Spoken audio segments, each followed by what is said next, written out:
فلا أقسم بمواقع النجوم وإنه لقسم لو تعلمون عظيم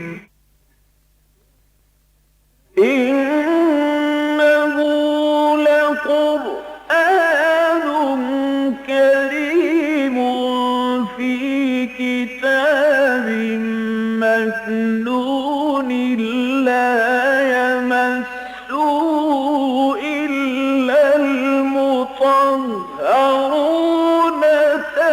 تنزيل من رب العالمين.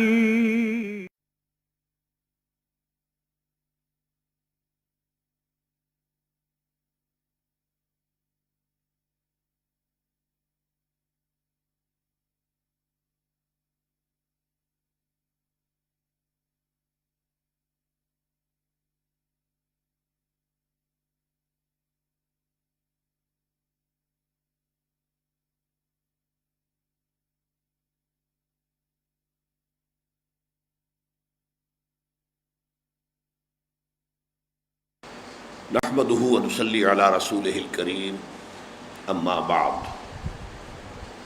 معزز حاضرین اور محترم خواتین، انشاءاللہ آج ہم سورہ بقرہ کی آیت نمبر 196 سے آیت نمبر 203 تک کا مطالعہ کریں گے، جن میں کہ مناسک حج کا بیان ہوا ہے۔ تو آئیے کہ پہلے ہم ان آیات مبارکہ کی تلاوت کر لیں۔ وَأَتِمُّوا الْحَجَّ وَالْعُمْرَةَ لِلَّهِ فَإِنْ أُحْصِرْتُمْ فَمَا اسْتَيْسَرَ مِنَ الْهَدْيِ وَلَا تَحْلِقُوا رُؤُوسَكُمْ حَتَّى يَبْلُغَ الْهَدْيُ مَحِلَّهُ فَمَنْ كَانَ مِنْكُمْ مَرِيضًا أَوْ بِهِ أَذًى مِنْ رَأْسِهِ فَفِدْيَةٌ مِنْ صِيَامٍ أَوْ صَدَقَةٍ أَوْ نُسُكٍ فَإِذَا أَمِنْتُمْ فَمَنْ تَمَتَّعَ بِالْعُمْرَةِ إِلَى الْحَجِّ فَمَا اسْتَيْسَرَ مِنَ الْهَدْيِ فمن لم يجد فصيام ثلاثة أيام في الحج وسبعة إذا رجعتم تلك عشرة كاملة ذلك لمن لم يكن أهله حاضر المسجد الحرام واتقوا الله واعلموا أن الله شديد العقاب. الحج أشهر معلومات فمن فرض فيهن الحج فلا رفث ولا فسوق ولا جدال في الحج وما تفعلوا من خير يعلمه الله وتزودوا فإن خير الزاد التقوى واتقون يا أولي الألباب. ليس عليكم جناح أن تبتغوا فضلا من ربكم فإذا أفضتم من عرفات فاذكروا الله عند المشعر الحرام واذكروه كما هداكم وَإِن كُنتُم مِّن قَبْلِهِ لَمِنَ الضَّالِّينَ ثُمَّ أَفِيضُوا مِنْ حَيْثُ أَفَاضَ النَّاسُ وَاسْتَغْفِرُوا اللَّهَ إِنَّ اللَّهَ غَفُورٌ رَّحِيمٌ. فَإِذَا قَضَيْتُم مَّنَاسِكَكُمْ فاذكروا اللَّهَ كذكركم آباءكم أو أشد ذكرا فمن الناس من يقول ربنا آتنا في الدنيا وما له في الآخرة من خلاق ومنهم من يقول ربنا آتنا في الدنيا حسنة وفي الآخرة حسنة وقنا عذاب النار أولئك لهم نصيب مما كسبوا والله سريع الحساب. واذكروا الله في أيام معدودات فمن تعجل في يومين فلا إثم عليه ومن تأخر فلا إثم عليه لمن اتقى واتقوا الله واعلموا انکم الیہ تحشرون. صدق اللہ العظیم. رب اشرح لي صدری ویسر لي امری واحلل عقدۃ من لسانی یفقهوا قولی.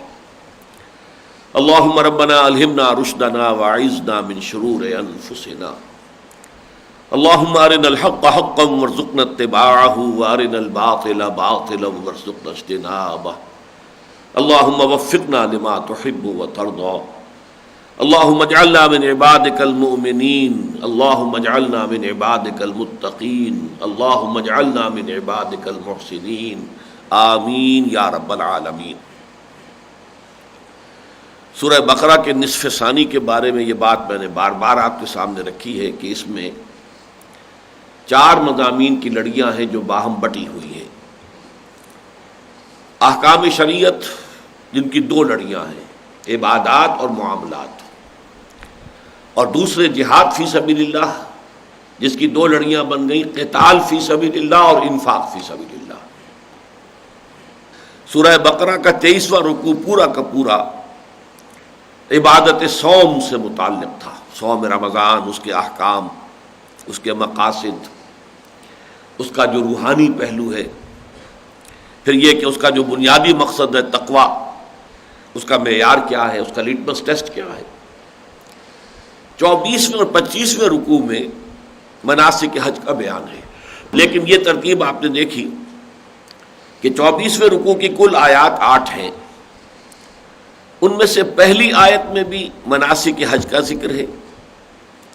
آخری آیت جو بہت طویل ہے، جیسے 23ویں رکوع کی بھی ایک آیت جو ہے وَأُحِلَّ لَكُمْ لَيْلَةَ الصِّيَامِ الرَّفَثُ إِلَىٰ نِسَائِكُمْ إِلَىٰ آخِرِ الآیہ، بڑی طویل آیت تھی.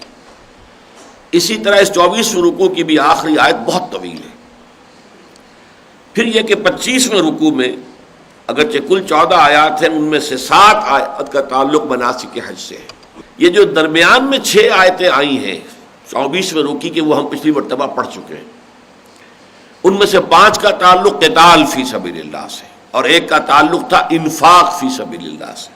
گویا کہ اس مقام پر وہ 4 لڑیاں جو ہیں وہ باہم ایک دوسرے کے ساتھ گتھی ہوئی ہمارے سامنے موجود ہے ایک ہی مقام پر.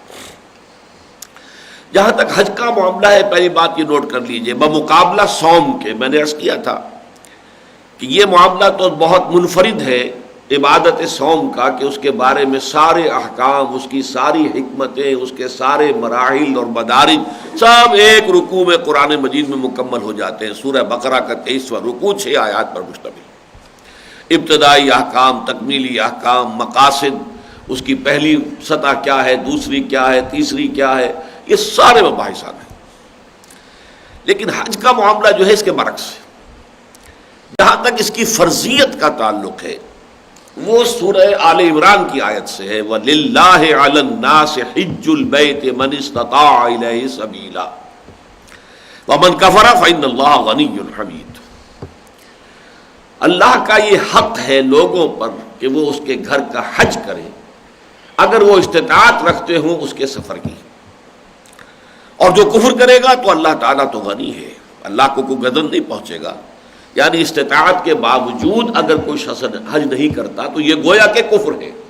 اگر یہ کفر قانونی نہیں ہوگا، یہ نہیں ہوگا کہ اس کی بنا پر وہ شخص مرتد قرار پا جائے اور وہ اس کی حد جاری کر دی جائے، نہیں.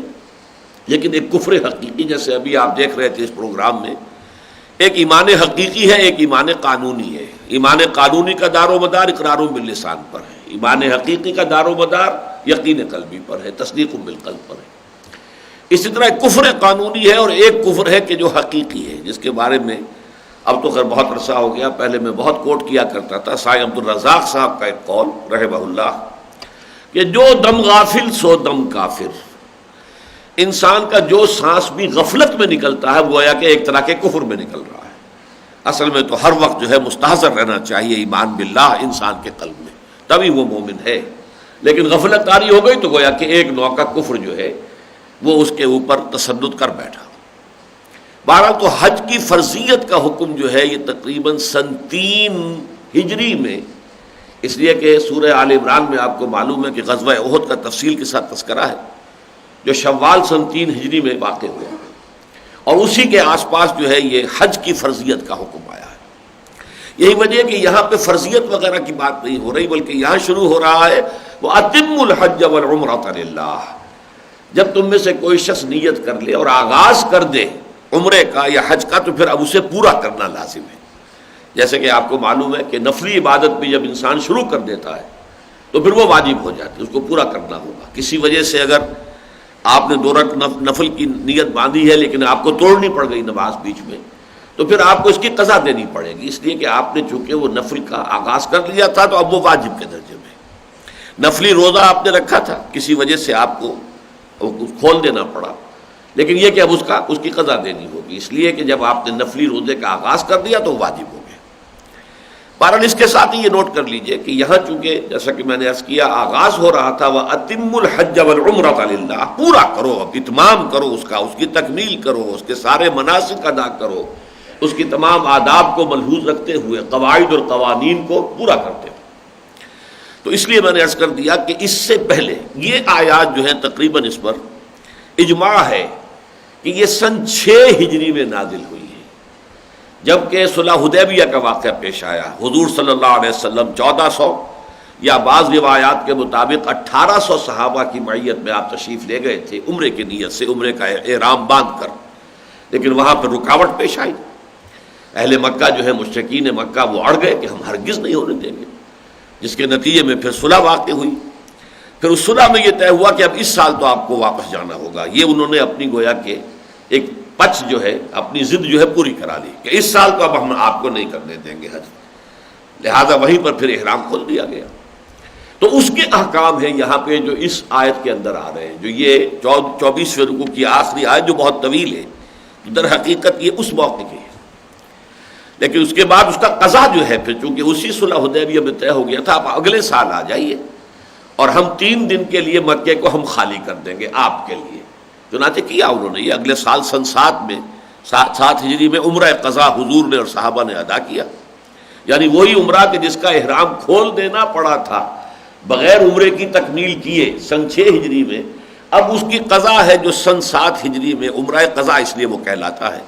اور مکے والوں نے واقعتاً شہر کو خالی کر دیا، خود پہاڑوں پر چلے گئے، 3 دن تک بس مسلمان وہاں پر، اگرچہ اس حالت میں بھی انہوں نے کسی بت کو توڑا نہیں ہے، وہ معاہدے کی خلاف ورزی ہو جاتی، وہ بت تو پھر 1 سال بعد توڑے گئے سن 8 ہجری میں جبکہ مکہ فتح ہوا ہے۔ باقی جو عمرہ ادا کیا اس وقت حضور نے اور مسلمانوں نے، وہ جس حال میں حرم تھا اسی حال میں اس کا وہاں پر جو ہے طواف بھی ہوا ہے اور مناسک ادا ہوئے۔ لیکن میں اس لیے یہ نوٹ کرا رہا تھا کہ اصل میں ترتیب مصحف کے حوالے سے یہ بات دیکھیے کہ اب اگرچہ سورہ بقرہ کا اکثر و بیشتر حصہ تو وہ ہے کہ جو ہجرت سے بعد سے شروع ہو کر، ہجرت کے فوراً بعد سے شروع ہو کر اور غزوہ بدر سے متصلاً قبل تک نازل، اکثر و بیشتر حصہ تو وہ ہے، لیکن کہیں کہیں آیات ہیں جو بہت بعد میں نازل ہوئی لیکن وہ شامل کر دی گئی، جیسے یہ سن 6 ہجری کے اندر اگر یہ آیات نازل ہو رہی ہیں تو ان کو یہاں پہ شامل کیا گیا۔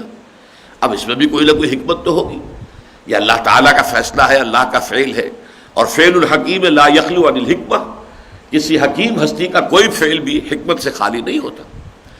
اسی طریقے سے سن 9 ہجری میں نازل ہوئے ہیں احکام سود کے بارے میں، آخری جو حرمت کے احکام ہیں وہ بھی اسی سورہ مبارکہ میں شامل ہیں، بلکہ یہ کہ جو اس کی جو آخری 2 آیات ہیں اس کے بارے میں تو روایات ملتی ہے کہ وہ گویا کہ اس اعتبار سے مکی شمار ہوں گی کہ ہجرت سے قبل نازل ہوئی تھی، لیکن انہیں مکی اس لیے نہیں کہا جاتا کہ وہ زمین پر نازل ہوئی ہی نہیں، وہ تو حضور جب شب معراج میں تشریف لے گئے تھے تو وہاں آسمان پر انہیں یہ 2 آیات دی گئی، آمن الرسول بما انزل الیہ من ربہ والمؤمنون، اور وہاں سے اس کے بعد اگلی آیت لا یکلف اللہ نفسا الا وسعها، اور طویل ترین دعا جو ایک آیت میں قرآن میں آئی ہے۔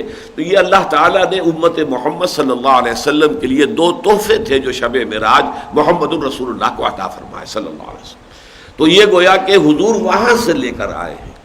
تو اس پہلو سے یہ ہے کہ مختلف اوقات میں نازل ہونے والی آیات کو جمع کیا گیا ہے۔ اب اس میں ہمیں حکمت نظر آ رہی ہے۔ صوم جیسا کہ میں نے عرض کیا تھا کہ یہ عربوں میں معروف تھا ہی گھوڑوں کے لیے، گھوڑوں کو جنگ کے لیے تیار کرنے کے لیے انہیں روزہ رکھوایا جاتا تھا تاکہ بھوک پیاس اور دھوپ کی شدت کو وہ برداشت کرنے کے قابل ہو جائیں، اس لیے کہ جنگ کی حالت میں تو آپ نہیں کہہ سکتے کس وقت کیا صورتحال پیش آ جائے گی، کس وقت کچھ چارہ ہوگا نہیں ہوگا، کھانے کو ملے گا، تو انسانوں کو بھی اس قابل ہونا چاہیے کہ وہ سختیاں جھیل سکیں۔ اور پھر گھوڑا جو ہے کہیں اگر وہ ہمت ہار گیا تو پھر گھوڑے کی ہمت ہارنے کا مطلب تو یہ ہوگا کہ سوار کی ہلاکت ہو گئی، اس کی جان جو ہے خطرے میں ہوگی۔ تو وہ جو صوم کی تیاری گھوڑوں کو کراتے تھے، گویا کہ وہی صوم فرض کیا گیا مسلمانوں پر تاکہ تم جنگ کی صلاحیتوں کے اور جنگ کے جو تقاضے ہیں ان کو پورا کرنے کے قابل ہو جاؤ۔ اور اس کے بعد حج کا ذکر کیا گیا اس لیے کہ جو قتال فی سبیل اللہ کا جو پہلا ہدف تھا وہ یہی تھا کہ مکے کو لبریٹ کرایا جائے، وہ مکہ کے جو در حقیقت جو آباد ہوا ہے حضرت اسماعیل علیہ الصلوۃ والسلام کی وجہ سے، کہ حضرت ابراہیم علیہ الصلوۃ والسلام نے وہاں انہیں آباد کیا ہے اور وہاں اللہ کا گھر بنایا ہے، تو یہ تو توحید کا مرکز تھا۔ اس توحید کے مرکز کے اوپر آج قابض ہے مشرک، دنیا کا سب سے بڑا جو ہے بت خانہ بنا دیا، 360 بت رکھے ہوئے اور وہ اس کے متولی بن کے بیٹھے ہوئے اور لوگوں کو روک رہے ہیں، وہ لوگوں کو یہاں آنے نہیں دے رہے۔ اس حوالے سے گویا کہ قتال فی سبیل اللہ کا پہلا ہدف یہ ہے کہ اب حرم کو لبریٹ کرایا جائے، خانہ کعبہ کو آزاد کرایا جائے مشرکین کے تسلط سے، جنہیں کوئی حق نہیں پہنچتا کہ وہ اس کے متولی بن کر اور اس پر اپنا تسلط قائم رکھے۔ اس لیے صوم کے احکام کے بعد اور حج کے احکام کے درمیان میں قتال کا حکم آ گیا، جو ہم پچھلی مرتبہ پڑھ چکے ہیں۔ تو یہ بڑی عمدہ اور بہت ہی مبنی بر حکمت ترتیب ہے۔ ویسے یہ لازم نہیں ہے کہ ہم ہر جگہ پر سمجھ سکیں کہ کیا حکمت ہے، لیکن یہ کہ جیسے جیسے انسان کا علم بڑھے گا انشاءاللہ تعالیٰ، چونکہ قرآن مجید کے بارے میں حضور کی اپنی حدیث ہے کہ لا تنقضی عجائبہ، کسی ایک وقت پر آ کر قرآن مجید کا علم جو ہے آخری تکمیلی درجے کو نہیں پہنچ جائے گا، بلکہ اس کے اندر نئی نئی حکمتیں اور نئے نئے جو ہیں علم کے معرفت کے موتی جو ہے نکلتے چلے آئیں گے۔ یہ ایسی کان نہیں ہے، ہیرو کی کوئی کان ایسی ہو سکتی ہے کہ اس میں سے بس ہیرے نکل گئے جتنے تھے، اب کان خالی ہو گئی۔ قرآن ایسی کان نہیں ہے، علم، حکمت، معرفت کے موتی اس سے نکلتے رہیں گے تا قیام قیامت۔ لا تنقضی عجائبہ ولا یشبع منہ العلماء ولا یخلق عن کثرت الرد۔ اس قرآن کے عجائب کبھی ختم نہیں ہوں گے، نہ اہل علم اس سے کبھی سیر ہو سکیں گے، اور نہ ہی یہ بار بار کے پڑھنے سے اس پر کوئی بوسیدگی طاری ہوگی کہ ایک انسان سمجھے بھائی پہلے پڑھ چکا وہ کیا کرنا پڑھ کر۔ ہر دفعہ پڑھے گا اور اسے ہر مرتبہ نیا لطف آئے گا، اور ہر مرتبہ ہو سکتا ہے کہ بالکل ایک ایسے مقام سے جس سے وہ سینکڑوں مرتبہ پہلے گزر چکا ہے، گزر کے میں آج مجھ پر یہ حقیقت اس مقام کے حوالے سے منکشف ہوئی، حالانکہ میں اس سے پہلے سینکڑوں مرتبہ اس مقام سے گزر چکا ہوں، کبھی ذہن ادھر منتقل نہیں ہوا۔ یہ کیفیت مسلسل رہے گی تا قیام قیامت رہے گی۔ ایک بات اور نوٹ کر لیجئے مناسک حج کے ضمن میں، کہ مناسک حج جو ہے تفصیلاً یا تو یہاں ہے ان 2 رکوعوں کے اندر پھیلے ہوئے، یا پھر تقریباً 2 ہی رکوع ہیں، بلکہ پورے 2 ہی رکوع کہنا چاہیے۔ وہ ہے چوتھا رکوع اور 5واں رکوع سورہ حج کا۔ وہ پورے اس لیے 2 بن جاتے ہیں کہ ان میں ایک تیسرے رکوع کی آیت بھی اس میں شامل ہو جائے گی جو کہ حج کا تذکرہ ہے، اور پھر یہ کہ 5ویں رکوع کی ایک آیت جو ہے وہ ایک دوسرے مضمون سے متعلق ہے، اذن قتال سے متعلق ہے۔ تو اس حوالے سے جیسے یہاں پر بھی آپ نے دیکھا کہ پہلے قتال کا حکم آیا، پھر یہ حج کے مناسک بیان ہو رہے ہیں، اسی طرح سورہ حج میں آپ دیکھیں گے کہ حج کے مناسک بیان ہوتے ہی قتال کا اذن آ رہا ہے۔ تو ان دونوں کے درمیان جو باہم ربط ہے وہ واضح ہو جاتا ہے کہ قتال فی سبیل اللہ کا اولین ہدف جو ہے وہ مکے کو مشرکین مکہ کے تسلط سے آزاد کرانا ہے۔ لیکن وہاں جو 2 رکوع ہیں ان میں جو مناسک حج کا تذکرہ ہے تو اس میں سب سے زیادہ زور ہے قربانی پر۔ وَيَذْكُرُ اسْمَ اللَّهِ فِي أَيَّامٍ مَّعْلُومَاتٍ عَلَىٰ مَا رَزَقَهُم مِّن بَهِيمَةِ الْأَنْعَامِ، بلکہ 5واں رکوع تو پھر جو ہے وہ پورا کا پورا قربانی کے بارے میں ہے۔ اور دوسرے یہ کہ اس میں طواف زیارہ جسے کہتے ہیں، 10ویں ذی الحج کو جبکہ احرام سے انسان حاجی نکل آتا ہے، رنحت 10ویں ذی الحج کے یہ 4 افعال ہیں۔ سب سے پہلے رمی ہے، اس کے بارے میں بعد میں عرض کروں گا، اس کے بعد نہر ہے، جو بھی آپ نے قربانی پیش کرنی ہے اس کے گلے پر جا کر گردن پر چھری پھیریے، پھر اس کے بعد حلق ہے، سر منڈوائیے یا حجامت کرائیے، اور پھر اس کے بعد طواف، یہ طواف زیارہ کہلاتا ہے۔ تو سورہ حج میں تو صرف ان کا ذکر ہے، لہذا یہاں سورہ بقرہ میں اس طواف زیارہ کا ذکر نہیں آیا، اس لیے کہ وہ وہاں پر آ چکا ہے۔ اور وہاں پر ہم یہ دیکھتے ہیں کہ سب سے زیادہ زور ہے قربانی پر، جبکہ یہاں پر جس قربانی کا ذکر ہے وہ صرف کسی معاملے کے اندر کسی کسر کے جبر کے طور پر قربانی کا ذکر آیا ہے۔ کوئی کمی ہے یا کوئی رعایت ہے جو دی جا رہی ہے تو اس کے عوض جو ہے قربانی دی جا رہی ہے، ورنہ حج کی قربانی ایز سچ مناسک حج کے ضمن میں قربانی کا تذکرہ یہاں موجود نہیں ہے، وہ تذکرہ وہاں ہے۔ تو اس طریقے سے یہ 4 رکوع مل کر در حقیقت یہ مناسک حج کی پوری جو ہے تکمیل ہوتی ہے۔ اور یہ نقطہ بھی نوٹ کر لیجئے کہ چونکہ سورہ حج کے بارے میں بارہا بتا چکا ہوں کہ اس کے بارے میں اختلاف ہے کہ آیا وہ مکی ہے یا مدنی ہے۔ میں اسی لیے اسے برزخی کہتا ہوں، مکی اور مدنی دونوں کے اوصاف اس میں موجود ہیں، اگرچہ اصلاً میرے نزدیک وہ مکی ہے، لیکن بعض مدنی آیات اور بعض آیات وہ کہ جو اثناء سفر ہجرت میں نازل ہوئی ہیں، جبکہ حضور مکے سے روانہ ہو چکے ہیں، مدینے ابھی نہیں پہنچے ہیں، تقریباً 1 ہفتہ لگا ہے آپ کو اس سفر میں، تو اس دوران میں آیات نازل ہوئی ہیں یہ اثناء سفر ہجرت میں۔ تو اس وجہ سے یہ جو صورت ہے اس کے بارے میں یہ اختلاف ہے کہ مکی ہے یا مدنی ہے۔ اور چونکہ اس میں زیادہ ذکر جو ہے قربانی کا ہے، تو اس سے اندازہ ہوتا ہے کہ جو دور جاہلی تھا اس میں اصل میں حج سے متعلق زیادہ بات جو رہ گئی تھی لوگوں کے سامنے وہ قربانی ہی کی تھی. سب سے نمایاں جو عمل تھا حج کے معاملات کے اندر وہ قربانی کا تھا. اور اسی کی ایک تائید ہوتی ہے اس سے بھی کہ جو سابقہ ہماری جو امت تھی بنی اسرائیل، ان کی پوری شریعت میں قربانی کو بہت بڑا دخل حاصل ہے. نماز کی اتنی اہمیت نہیں ہے، ان کے ہاں اصل عبادت جو تھی وہ قربانی تھی. اسی لیے ان کی عبادت گاہ کو قربان گاہ کہتے ہیں. قربان گاہ، وہاں جا کر قربانی پیش کی جاتی ہے. اس حوالے سے جو خیمہ بھی ان کا ہوتا تھا کہ جبکہ وہ صحرا میں وہ جو صحرا نوردی کر رہے تھے تو ایک خیمہ انہوں نے بنا رکھا تھا، وہ قربان گاہ ہے. جا کر وہاں پہ اس کو نصب کیا اور اس کا رخ جنوب کی طرف ہوتا تھا، مکے کی طرف ہوتا تھا. یہ مولانا حمید الدین فراہی رحمۃ اللہ علیہ کی کتاب جو ہے اس میں اس کی بڑی وضاحت کے ساتھ جو ہے تورات سے انہوں نے ثابت کیا ہے کہ اس وقت بھی قبلہ جو ہے وہ در حقیقت خانہ کعبہ ہی تھا، مکہ مکرمہ ہی تھا. اس لیے کہ ان کے قربان گاہ کا جو رخ ہے وہ مکے کی طرف ہوتا تھا. جب کوئی شخص پیش کرتا تھا کھڑے ہو کر قربانی تو اس کا رخ جو ہے مکے کی طرف ہوتا تھا. لیکن سابقہ شریعت میں اس وقت جو نقطہ میں عرض کر رہا تھا وہ یہ ہے کہ سابقہ شریعت یعنی شریعت موسوی میں زیادہ زور قربانی پر ہے، نماز پر اتنا نہیں ہے. ہمارے ہاں کے نماز اور ذکر پر بہت زیادہ زور ہے. قربانی کے معاملے کو حج کے معاملے میں تو قدرے کم کر دیا گیا ہے. البتہ جو اضافہ کیا گیا اس میں شریعت محمدی میں صلی اللہ علیہ وسلم کہ قربانی کے مسئلے کو یونیورسل بنا دیا. اس کا ایکسٹینٹ جو ہے، اس کی وسعت جو ہے بڑھ گئی. پوری دنیا میں جہاں مسلمان ہیں عید الاضحیٰ میں قربانی دے رہا، جبکہ اس سے پہلے اس کا کوئی تصور تھا ہی نہیں. وہ قربانی قربان گاہ میں ہوتی تھی یا وہ قربانی جو تھی وہ صرف یہ کہ بیت اللہ کے پاس جا کر ہوتی تھی. عید الاضحیٰ کا کوئی تصور نہیں تھا کہ پوری دنیا میں جہاں بھی کہیں کوئی مسلمان ہو وہ قربانی دے. تو قربانی کو شریعت محمدی میں آ کر پھیلا دیا گیا. تمام دنیا کے مسلمان کم سے کم حج کے اس ایک رکن میں شریک ہو جائیں. اگرچہ وہ نہیں جا پا رہے ہیں، وہ حج نہیں کر رہے ہیں، وہ اپنے ہی شہروں میں ہیں، اپنے ہی ملکوں میں ہیں، لیکن کم سے کم یہ کہ اس میں وہ شریک ہو جائیں. لیکن یہ کہ جہاں تک حج کا فی نفس ہی تعلق ہے، پراپر حج کے جو مناسک ہیں ان میں قربانی کی اب وہ اہمیت نہیں ہے. جیسا کہ میں ابھی بعد میں عرض کروں گا کہ اگر کوئی شخص افراد کرتا ہے یعنی تمتع نہیں کرتا اور یہ کہ کوئی اور بھی رکاوٹ اسے پیش نہیں آئی ہے، کسی معاملے میں اس نے احرام کی کوئی پابندی جو ہے اس کو توڑا نہیں ہے، تو بغیر قربانی کے بھی اس کا حج ہو جائے گا. قربانی لازم نہیں ہے.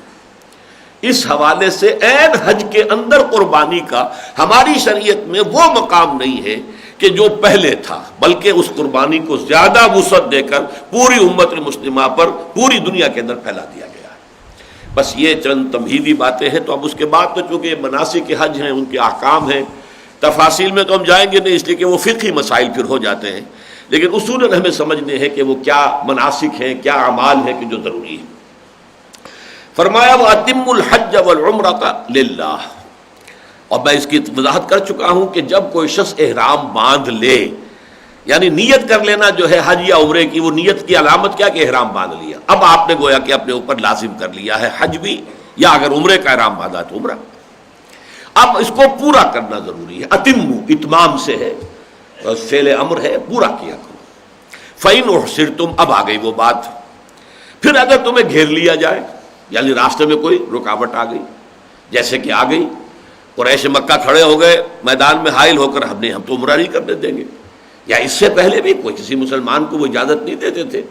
یہ تو جب صلح حدیبیہ کے موقع پر بھی حضرت عثمان کو خاص طور پر رعایت دی تھی انہوں نے، جب حضور نے انہیں اپنا ایلچی بنا کر بھیجا تھا کہ اچھا عثمان تم چاہو تو طواف کر لو، تو حضرت عثمان نے انکار کر دیا کہ میں یہ گوارا نہیں کر سکتا کہ محمد الرسول اللہ صلی اللہ علیہ وسلم جو ہے وہ طواف نہ کر سکے اور میں طواف کروں. میں طواف نہیں کروں. نہیں کیا انہوں نے طواف، رضی اللہ تعالی عنہ وارضاہ. بہرحال انہوں نے روکا ہوا تھا. تو اب وہ جو احصار ہے، گھیراؤ میں لے لینا کہ اب آدمی جو ہے وہ احرام تو باندھ چکا ہے لیکن کوئی رکاوٹ ایسی پیش آ گئی. لیکن وہ رکاوٹ داخلی بھی ہو سکتی ہے. ایک تو خارجی ہے کہ دشمن مزاحم ہو جائے کہ میں نہیں تمہیں عمرہ کرنے دوں گا یا حج کرنے دوں گا، یا یہ کہ کوئی بیماری آ گئی، ایک شخص نے احرام تو باندھا ہے لیکن اس کے بعد فرض کیجئے ہارٹ اٹیک ہو گیا اسے، اب وہ ہسپتال میں داخل ہے، وہ حج نہیں کر سکتا، یا احرام جو اس نے عمرے کا احرام باندھا تھا نہیں کر سکتا، احرام کھول دینا پڑے گا. تو اب اس کے لیے قضا پھر لازم ہو جائے گی کہ بعد میں پھر اس کی قضا ادا کرے. وَأَتِمُّ الْحَجَّ وَالْعُمْرَةَ لِلَّهِ فَإِنْ أُحْصِرْتُمْ فَمَا اسْتَيْسَرَ مِنَ الْهَدْيِ. پھر اگر تمہیں گھیر لیا جائے تو پھر جو بھی قربانی پیش کر سکو وہ قربانی پیش کر دو. اسے دم احصار کہتے ہیں. گویا کہ اگر کوئی رکاوٹ پیش نہیں آئی ہے تو پھر یہ دم احصار کا کوئی سوال پیدا نہیں ہوتا. یہ بھی خارج از بحث ہے. محصور ہو جانے کی صورت میں جو بھی قربانی تم پیش کر سکتے ہو مسئلہ سارا جو بھی سہولت سے تمہیں مہیا ہو جائے یسر سے بنا ہے. وَلَا تَحْلِقُوا رُؤُوسَكُمْ حَتَّىٰ يَبْلُغَ الْهَدْيُ مَحِلَّهُ.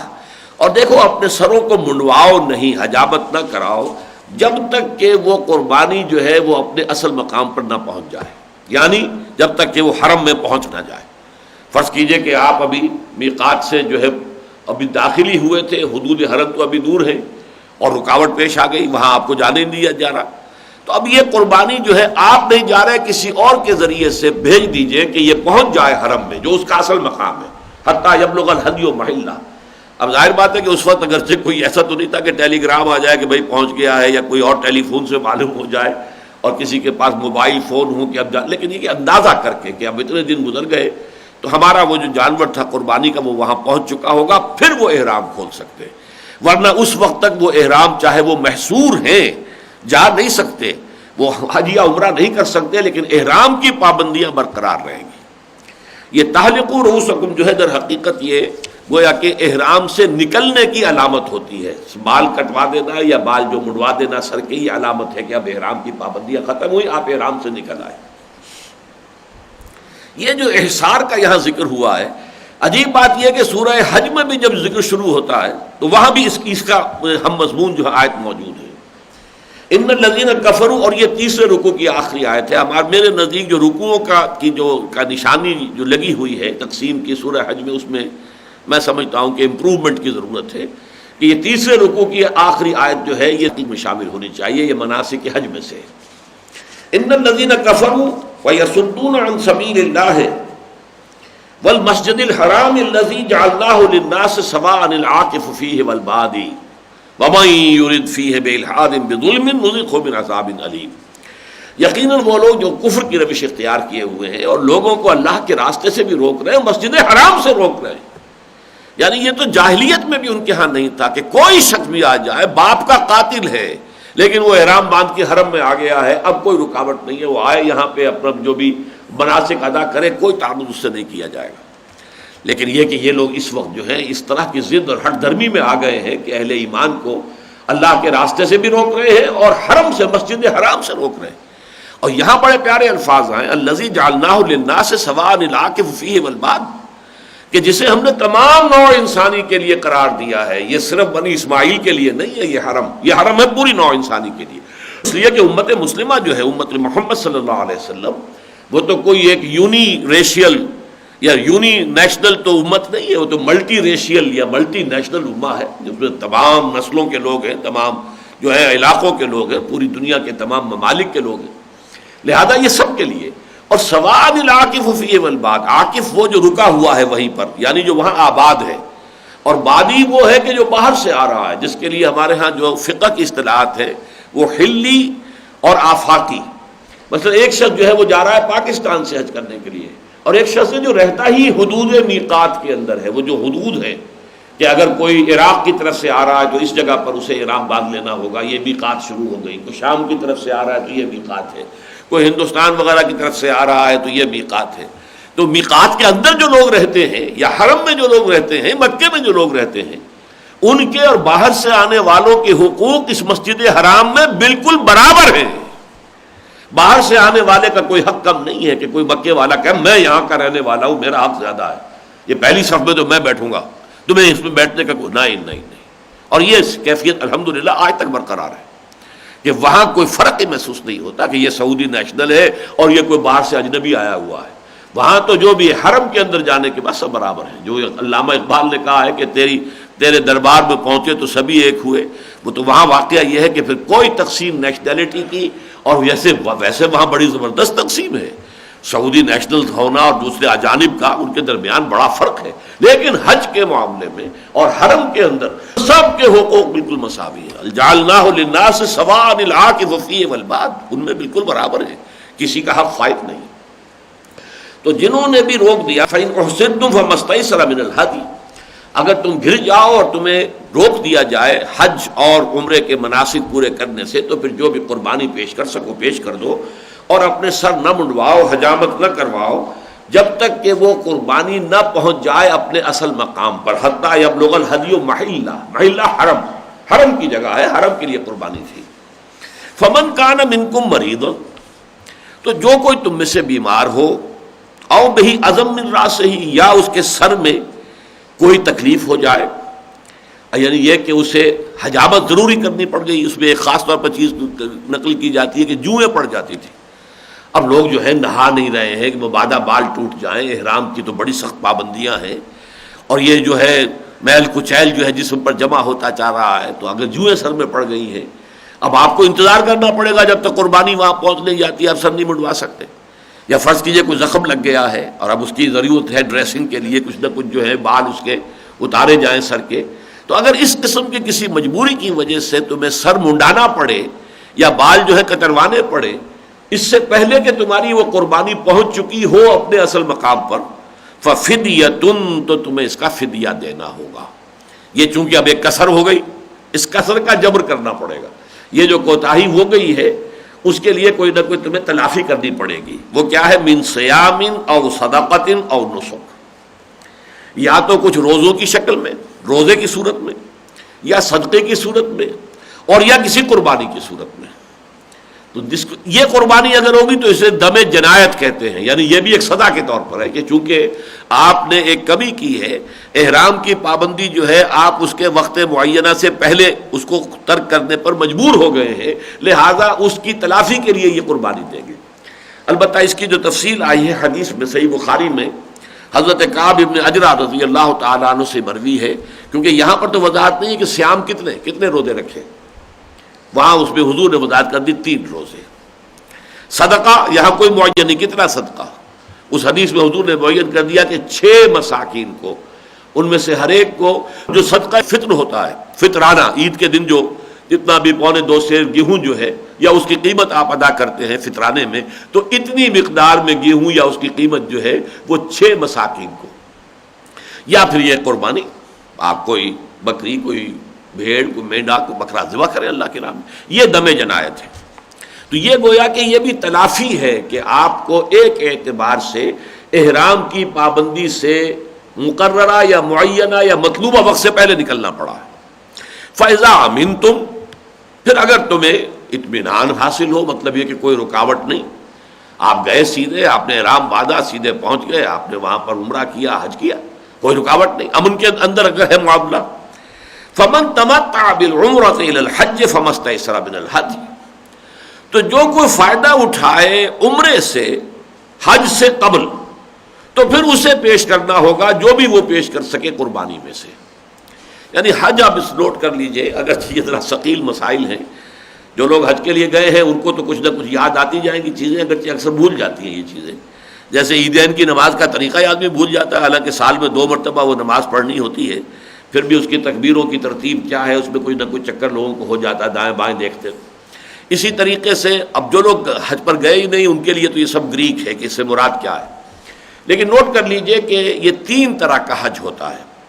ایک تو پہلی بات تو یہ ہے کہ اسلام سے قبل ایک ہی سفر میں عمرہ بھی کرنا اور حج بھی کرنا یہ ناجائز تھا، عرب اس کو حرام سمجھتے تھے، گویا کہ عمرے کی حیثیت کم ہو گئی کہ آپ نے حج کے ساتھ ضمیمہ بنا لیا، حالانکہ عمرے کے لیے آپ کو علیحدہ سفر کرنا چاہیے، ورنہ تو یہ ہے کہ عمرے کی تو کوئی حیثیت نہ رہی، وہ تو ضمیمہ ہو گیا حج کا، تو اس سے پہلے تو وہ اسے بالکل ناجائز کہتے تھے۔ شریعت اسلامی میں آ کر شریعت محمدی میں اس کا جواز دیا گیا، اس کی وجہ کیا ہے؟ وہی بات میں عرض کر رہا ہوں کہ اس کو دین کو بہت دور دراز علاقوں تک جانا تھا، اب وہاں سے سفر کرنا جو ہے ہر شخص کے لیے آسانی سے ممکن نہیں، تو یہ ایک رعایت دی جا رہی ہے کہ ایک ہی سفر میں ایام حج میں آپ وہ حج بھی ادا کر لیں اور عمرہ بھی کر لیں، اس کو تمتع کہتے ہیں۔ لیکن یہ ہے کہ تمتع کا ایک لفظ تو یہاں استعمال ہو رہا ہے لغوی معنی میں، جس نے فائدہ اٹھایا، متاع کہتے ہیں استعمال کی چیز، فائدہ اٹھانے والی شے، تو تمتع جس نے فائدہ اٹھایا، جس نے فائدہ اٹھایا عمرے سے حج سے قبل، تو یہ گویا کہ تمتع ہو گیا۔ لیکن یہ کہ جو 3 میں آپ کو بتا رہا ہوں کہ 3 قسم کے حج ہوتے ہیں، اس میں تمتع ایک متعین شکل ہے، ایک یہ ہے کہ افراد، افراد یہ ہے کہ آپ نے احرام باندھا ہے براہ راست حج کی نیت سے، آپ نے عمرہ کیا ہی نہیں۔ اب اگر فرض کیجئے آپ 1 مہینے پہلے پہنچ گئے ہیں مکے، تو پورا مہینہ جو ہے آپ کو احرام ہی کی حالت میں رہنا ہوگا، احرام کھول ہی نہیں سکتے۔ اب تو حج ادا کریں گے تو کر کے احرام کھولیں گے۔ یہ ثقیل ترین جو ہے حج ہے، الا یہ کہ کوئی شخص جیسے آج کل ہوتا ہے لیٹ فلائٹس چلتی ہیں، تو جو حج سے 3-4 دن پہلے ہی پہنچا ہے تو وہ افراد بڑی آسانی سے کر سکتا ہے کہ وہ افراد کا ہی جو ہے وہ احرام باندھ لے، تمتع نہ کرے، یعنی عمرہ نہ کرے، اور سیدھے اسی احرام سے اس نے حج کے مناسک ادا کیے، حج پورا کیا اور احرام کھول دیا۔ یہ افراد کہلاتا ہے، فرد ایک، یعنی صرف اس میں حج کیا جائے۔ ایک ہے قران، جس میں کہ حج اور عمرے کو جمع کیا جائے لیکن احرام نہ کھولا جائے۔ آپ جیسے ہی پہنچے وہاں پر آپ نے جا کر جو ہے عمرہ ادا کیا لیکن احرام کھولا نہیں، بلکہ اسی احرام کو کنٹینیو کیا، اسی میں حج بھی کیا، تو یہ سب سے ثقیل ہو گیا معاملہ جو ہے کہ اب اس میں جو ہے بہت طویل عرصے تک جیسے افراد کے اندر ہے اسی طریقے سے اس میں بھی جو احرام کی پابندیاں وہ طویل عرصے کے لیے۔ اس میں جو آسان ترین شکل ہے جس کو کہ پھر حضور نے مستحسن قرار دیا اپنی امت کے لیے اور آپ نے اس کی ترغیب دلائی، تمتع کیا کرو۔ تمتع کیا ہے؟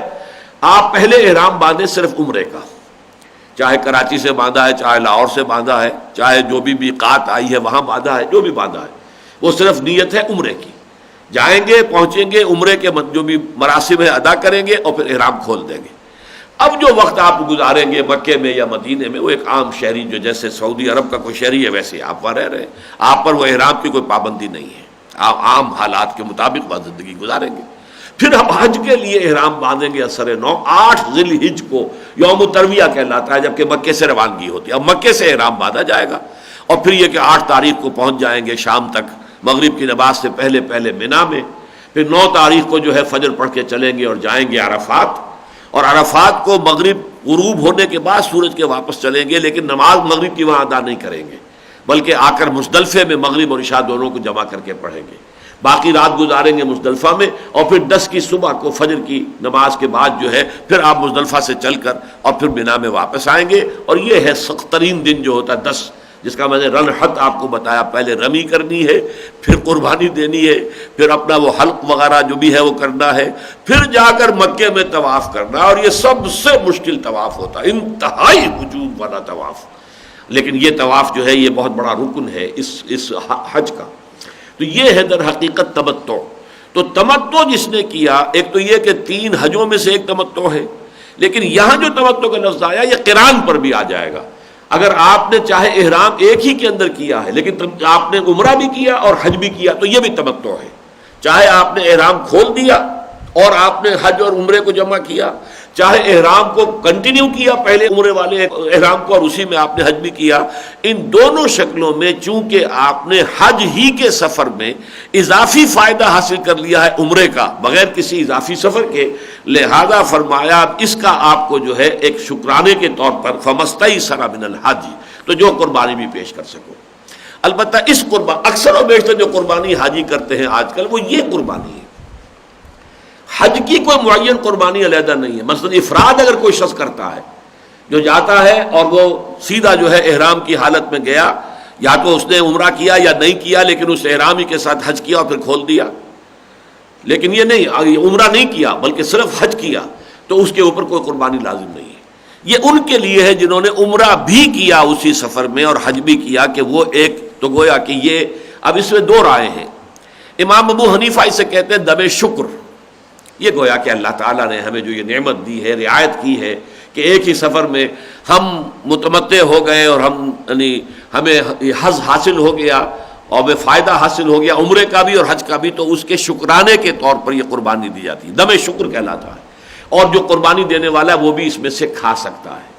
امام شافعی کے نزدیک یہ دم جنایت ہے، در حقیقت یہ دم شکر نہیں ہے، دم جبر ہے، کہ ایک رعایت سے فائدہ اٹھایا اس لیے تمہارے اوپر جو ہے یہ قربانی لازم ہے، اور اس میں سے قربانی کرنے والا کھا نہیں سکتا، یہ صدقے کی نوعیت سے ہو جائے گا کہ یہ پھر صرف فقراء کے لیے ہے، لوگوں کے لیے ہے، یہ قربانی دینے والا جو ہے اس میں سے کھا نہیں سکتا۔ ہمارے ہاں چونکہ 90% لوگ جو حنفی ہیں، لہذا وہ وہاں جا کر جو بھی کرتے ہیں وہ دم شکر ہوتا ہے جو امام ابو حنیفہ کا ہے، اور وہ اس میں سے کھاتے بھی ہیں، ان کو کھانا چاہیے۔ فَإِذَا أَمِنْتُمْ فَمَنْ تَمَتَّعَ بِالْعُمْرَةِ إِلَى الْحَجِّ فَمَا اسْتَيْسَرَ مِنَ الْهَدْيِ فَمَنْ لَمْ يَجِدْ اب آگے ایک اور شکل، جس شخص کے پاس اتنے پیسے نہیں ہیں، تمتع تو کیا ہے اس نے، تمتع کیا یا قران کیا، یعنی حج کے ساتھ عمرہ بھی ادا کیا ہے، لیکن اس کے پاس اتنی استطاعت نہیں ہے کہ وہ قربانی پیش کر سکے، کوئی بکرا، کوئی مینڈھا یا کوئی کسی گائے میں حصہ یا بیل میں یا اونٹ میں نہیں کر سکتا، تو فمن لم یجد فصیام ثلاثۃ ایام فی الحج وسبعۃ اذا رجعتم، تو اب اس کا کفارہ کیا ہوگا؟ 10 روزے رکھنے ہوں گے، 3 تو ایام حج میں رکھنے ہوں گے اور 7 لوٹنے کے بعد۔ یہ لوٹنا یہ بھی ہو سکتا ہے کہ حج سے فارغ ہو کر مکے میں آئے، مکے میں مقیم ہے، ابھی آپ کی فلائٹ نہیں ہے یا جو بھی جہاز ہے، چاہے سمندری جہاز ہے بھی وقت، تو وہاں پر 7 روزے مکمل کر لیں، اور یہ بھی ہو سکتا ہے کہ اپنے وطن میں آ کے اپنے گھر میں آ کر 7 روزے رکھیں، لیکن 10 روزے، تلک عشرۃ کاملہ، یہ ہوں گے 10 مکمل روزے۔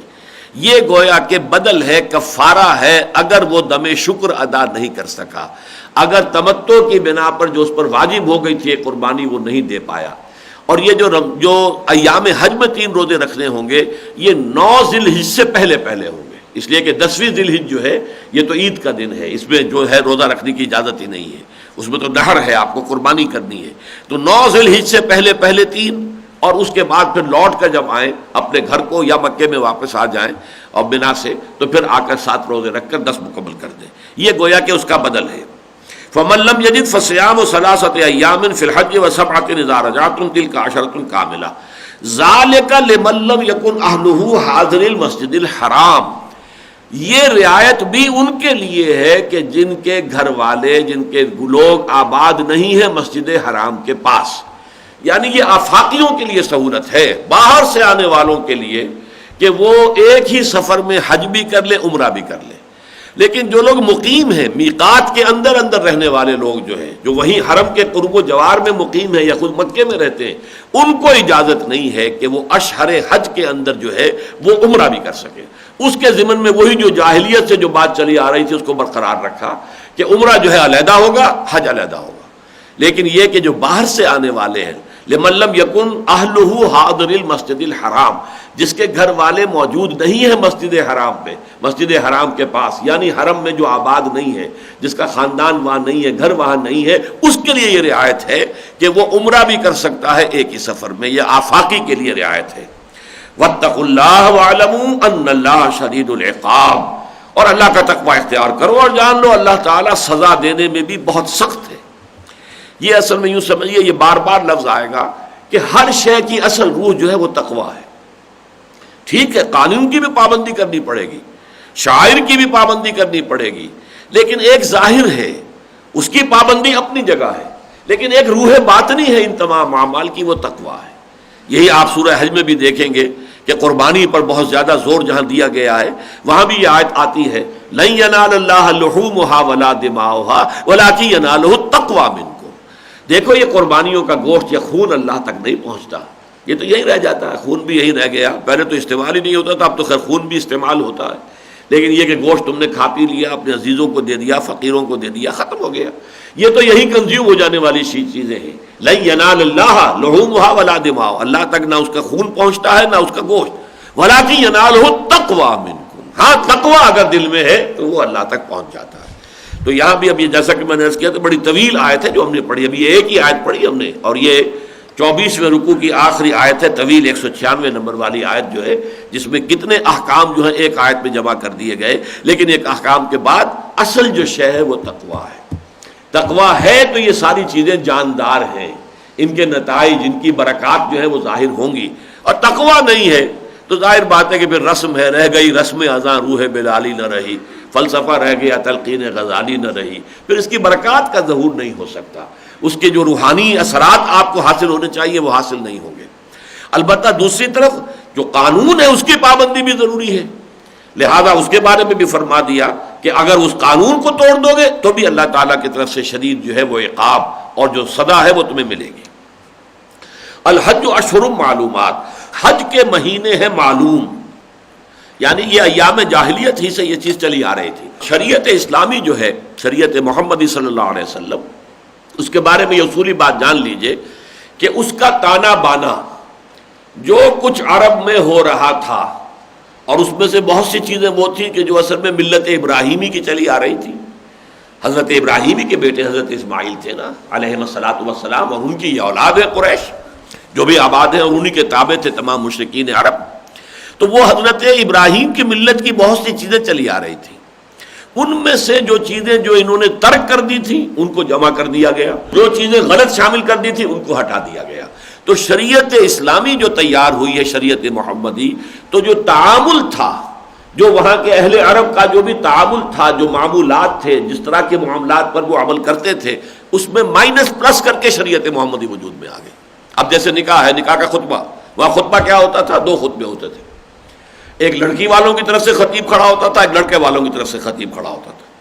لڑکی والوں کی طرف سے جو خطیب کھڑا ہوتا تھا وہ اپنے لڑکی والوں کا خاندان اور شجرہ اور ان کے کارنامے نمایاں اور ان کا مقام اور ان کی عظمت وہ بیان کرتا تھا. لڑکوں کی طرف سے خطیب جو آتا تھا دولہا کی طرف سے، وہ اس کے خاندان کی عظمت اور اس کا بیان اور اس کی، اور بس یہ خطبہ ہوتا تھا. اب کیا کیا گیا؟ نکاح میں خطبہ ایک کر دیا گیا، اس میں اصل حمد و ثنا ہے اللہ تعالیٰ کی. اب آباء و اجداد کے تذکرے کا کوئی سوال نہیں. یہی آگے آپ اس میں دیکھیں گے. حج میں بھی بنا میں وہ کیا کرتے تھے؟ اپنے مفاخر بیان کرتے تھے، آباء و اجداد کی بزرگی بیان کرتے تھے. جیسے ہمارے ہاں یہ دیہاتوں کے اندر میراثی ہوتے ہیں، اور وہ بھی جو راجپوت ہیں یا جو بھی لوگ زمیندار ہیں، اب ان کے بڑے لوگوں کی کہانیاں سنا کر جو ہے ان کا خون گرم کرتے ہیں، تو ان کو بھی کچھ، ان کا بھی پیٹ اور ان کا دھندا چلتا رہتا ہے، کھانے پینے کو ملتا رہتا ہے. اسی طرح وہاں ہر قبیلے کا شاعر ہوتا تھا.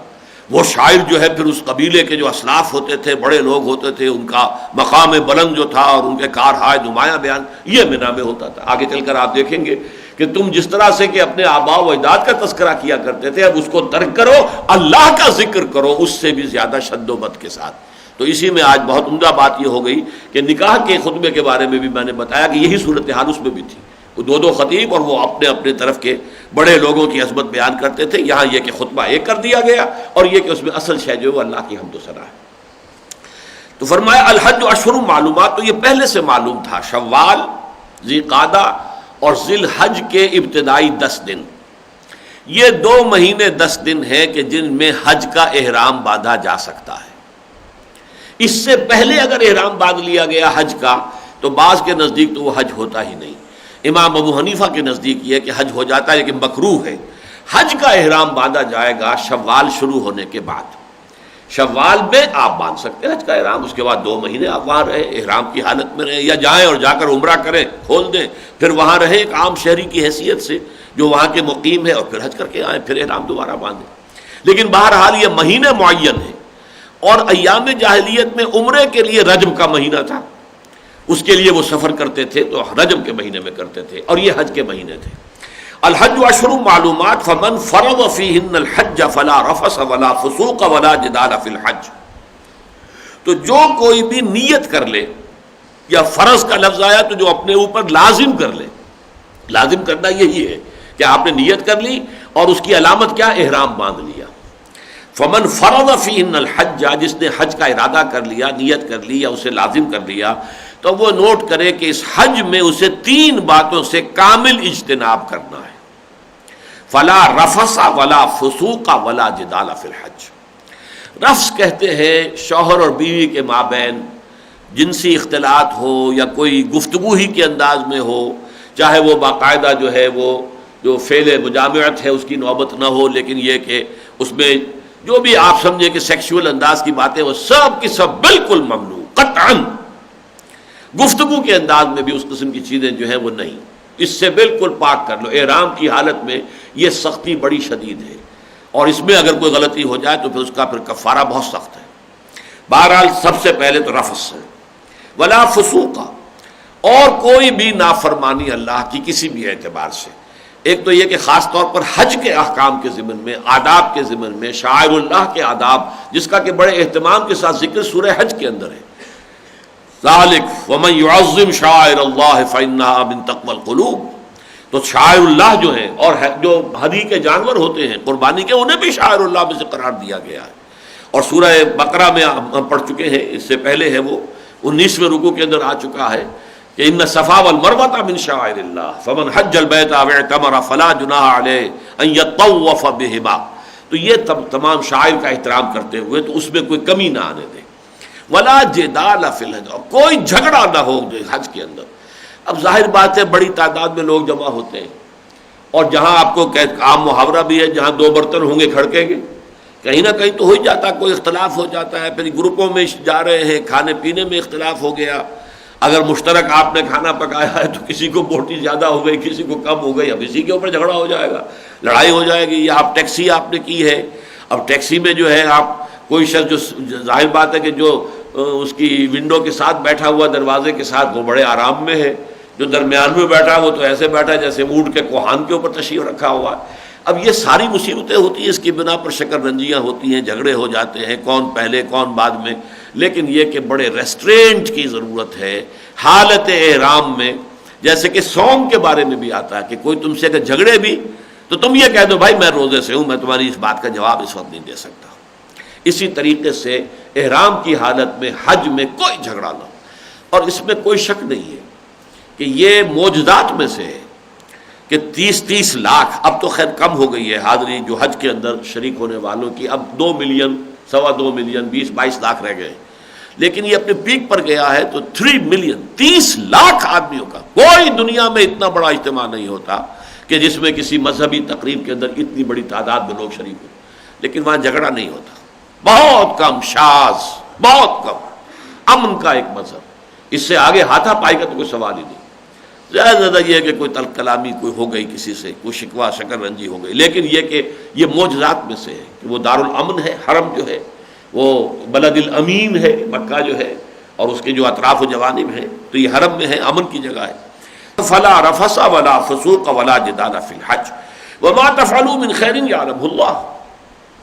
اب اس میں تو ایک تو نفی آ گئی، یہ 3 کام تو نہیں کرنے. کرنا کیا ہے؟ بھلائی کے کام، نیکی کے کام، نوافل ادا کرو، قرات کرو، اللہ کا ذکر کرو، حاجیوں کی خدمت کرو، جو بھی کرو. تو جو خیر بھی تم کماؤ گے وہ اللہ کے علم میں ہوگا. یہ نہ سمجھنا کہ جب تک اس کا ڈنڈورا نہ پیٹے اور جب تک اس کا اشتہار نہ دیا جائے تو وہ تو اللہ کو شاید معلوم نہیں ہوگا. نہیں، اللہ کے علم میں ہوگا. انتہائی آپ رازداری کے ساتھ بھی جو نیکی کا کام کریں گے، جو خیر کریں گے، جو بھلائی کریں گے، جو کسی کی خدمت کر دیں گے، کسی حاجی کو کوئی بیمار ہو گیا ہے آپ اس کی تیمارداری کر رہے ہیں، اس کی مدد کر رہے ہیں، تو جو بھی کریں گے آپ وما تفعلوا من خیر یعلمہ اللہ، جو بھی تم بھلائی کماؤ گے ان ایام میں اللہ تعالیٰ کے علم میں ہوگا. وتزودوا فإن خیر الزاد التقوی. اور دیکھو زاد راہ ساتھ لے لیا کرو، اس لیے کہ بہترین زاد راہ تقوی ہے. یہ زاد راہ اردو میں بھی استعمال ہوتا ہے، زاد راہ راستے کا، سفر کا سامان. مطلب یہ ہے کہ حج فرض ہی نہیں ہوتا اگر آپ کے اندر استطاعت نہیں ہے.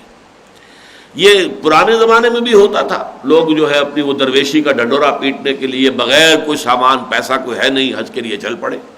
اب ظاہر بات ہے درمیان میں بھی بھیک مانگ رہے ہیں اور حج کے دوران بھی بھیک مانگ رہے ہیں، لوگوں کے سامنے دست سوال دراز کر رہے ہیں.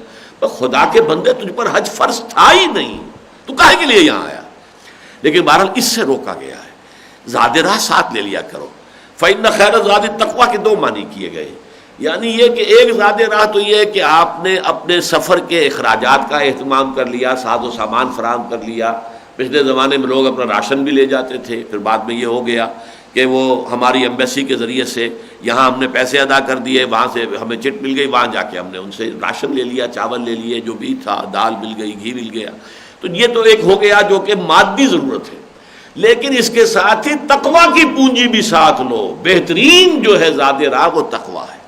وہی زور کہ در حقیقت روح جو ہے وہ تو تقوی ہے.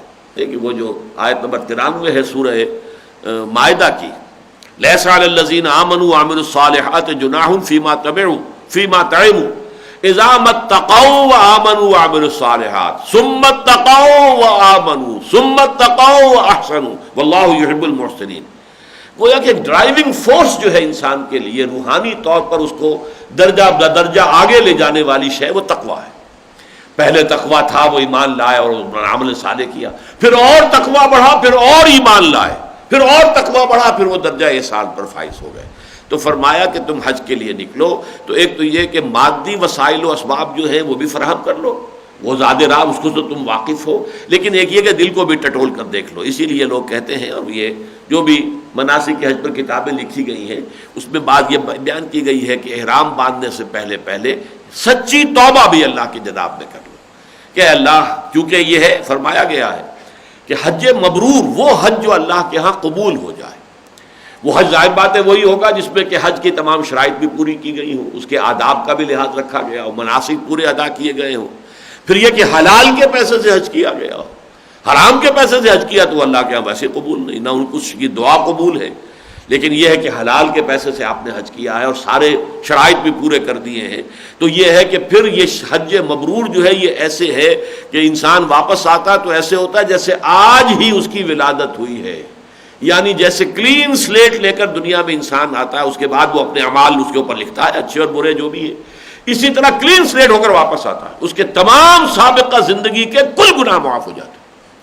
چنانچہ یہ 3 اعمال ہیں جو حدیث میں آتا ہے کہ جو سابقہ زندگی کے تمام گناہوں کا ازالہ کر دیتے ہیں۔